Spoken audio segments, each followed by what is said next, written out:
Broccoli আলু দিয়ে পনির রান্না করার জন্য প্রথমেই আমি ব্রকলিগুলোকে 3-4 মিনিটের জন্য জল দিয়ে ভাপিয়ে নিলাম। তারপর ঢাকা দিয়ে আমি নেক্সট স্টেপে যাব। কড়াই গরম করে তার মধ্যে তেল দিয়ে একটু বাটার দিয়ে পনিরগুলোকে আমি খুব ভালো করে ভেজে নেব। পনিরের মধ্যে যদি একটু বাটার দেওয়া যায় তাহলে স্বাদটা খুব ভালো হয়। প্রথমবারের জন্য ভয়েস রেকর্ড হচ্ছে বলে কথাগুলো একটু আটকে যাচ্ছে। তারপর পনিরগুলোকে আমি ভালো মতন ভেজে নিয়ে নামিয়ে নিলাম। তারপর কড়াতে আরেকটু তেল দিয়ে আমি প্রথমে ফোড়নগুলো দিয়ে নেব। গোটা গরম মশলা, তেজপাতা, গোটা জিরে ফোড়ন দিলাম। তারপর নেড়ে চেড়ে নিয়ে, যেহেতু আমরা শুকনো লঙ্কা খাই না তাই কাঁচা লঙ্কা দিয়ে আরেকটু নেড়ে নিলাম যতক্ষণ ফোড়নটা ভাজা ভাজা হয়। তারপর আমি আদা বাটা আর টমেটো দিলাম।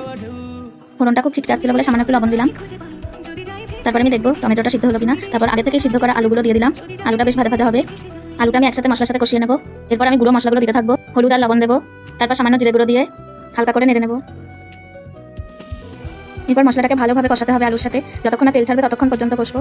মশলা আলুর সাথে ভালোভাবে মিশে গেছে। এরপর আমি আগে থেকেই ভাপিয়ে রাখা ব্রকলিগুলো দিয়ে দিলাম। আলু ব্রকলি ভালোভাবে মিশে গেছে। এরপর আমি গরম জল দিলাম। জলটা ভালোভাবে ফুটে গেলে এর মধ্যে আমি আগে থেকে ভেজে রাখা পনিরের টুকরোগুলো দিয়ে দেবো। তারপর ভালোভাবে মিশিয়ে নেব। শুকনো কলায় ভেজে গুঁড়ো করা জিরে আর গরম মশলার গুঁড়ো দিয়ে আমি নামিয়ে নেব। আজকের মতো এটুকুই। Thank you.